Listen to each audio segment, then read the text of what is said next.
శ్రీమాత్రే నమః. ఓం శ్రీ గురుభ్యో నమః. నమస్తే అండి, నేను మీ రామకృష్ణ హాన్, ఆస్ట్రో న్యూమరాలజిస్ట్. అందరూ ఎలా ఉన్నారు?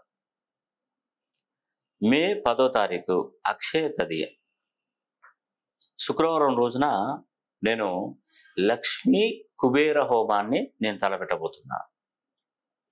ఈ లక్ష్మీ కుబేర హోమం జరిపించుకుంటే మీకు ఎలాంటి ప్రయోజనాలు చేకూరుతాయి? ఈ లక్ష్మీ కుబేర హోమం అనేది దేనికి సంబంధించింది అసలు? ఇది కేవలం ఫైనాన్షియల్గా వెనుకబడి ఉన్నటువంటి వారికి ఇది బాగా పనిచేస్తుంది. రుణ బాధలలో ఉన్నటువంటి వారికి ఎక్కువగా ఇది పనిచేస్తుంది.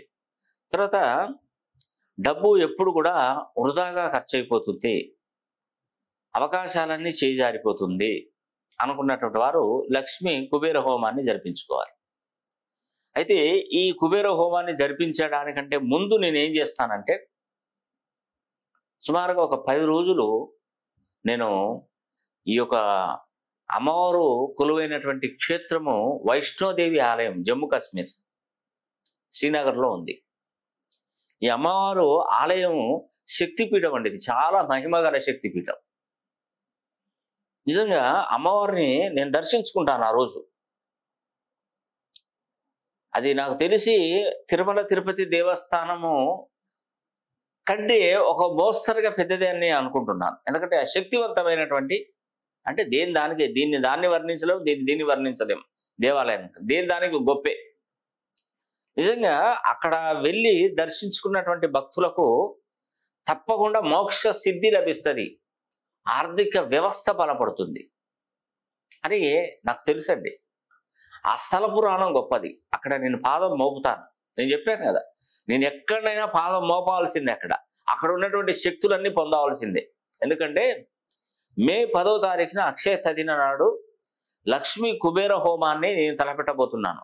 అక్కడ అమ్మవారు అనుగ్రహం తీసుకోవాలి. వైష్ణోదేవి ఆలయంకి వెళ్ళి అమ్మవారి అనుగ్రహం పొందిన తర్వాత ఇక్కడికి వచ్చి మే 10వ తారీఖున కేవలం 500 మందికి మాత్రమే, కేవలం 500 మెంబర్స్కి మాత్రమే ఈ హోమంలో పాల్గొనడానికి అవకాశాన్ని కల్పిస్తున్నాను. రైట్, ఇది చాలా మంచిదండి, చాలా చాలా మంచిది. ఎందుకంటే నా బాధ్యత ఏంటంటే అమ్మవారిని అనుగ్రహం మీ యందు కలగాలని చెప్పేసి అమ్మవారిని కోరుకుంటాను. ఇక్కడ హోమం జరిపిస్తాను. అమ్మవారిని మీ ఇంటికి తీసుకొచ్చే బాధ్యత నాది. మీ గడప దాటించడానికి నేను తప్పకుండా ప్రయత్నిస్తాను. అమ్మవారు మీ ఇంట్లోకి రావడానికి గడప మీ ఇంట్లోకి దాటించడానికి లోపలికి. ఆ తర్వాత మీరు లక్ష్మీదేవి అమ్మవారిని కాపాడుకోవాలి.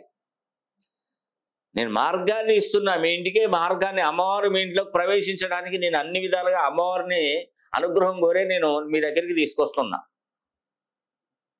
తీసుకొస్తే అమ్మవారిని జాగ్రత్తగా మీరు కాపాడుకోవాలి.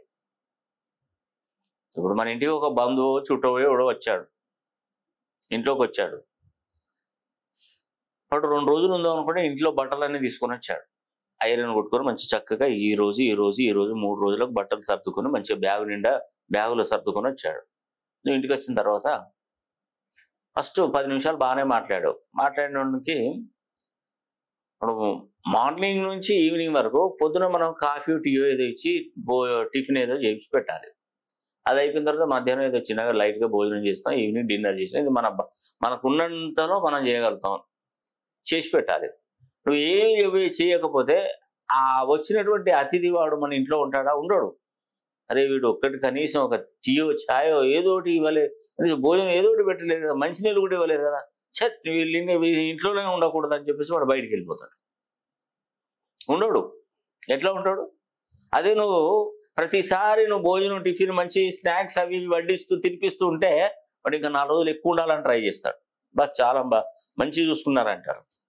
అలాగా అమ్మవారిని నేను మీ ఇంట్లోకి పంపిస్తున్నాను కాబట్టి అమ్మవారిని చక్కగా కాపాడుకోవాలి. లక్ష్మీదేవి అంటే డబ్బు మీ ఇంట్లోకి వస్తుంది.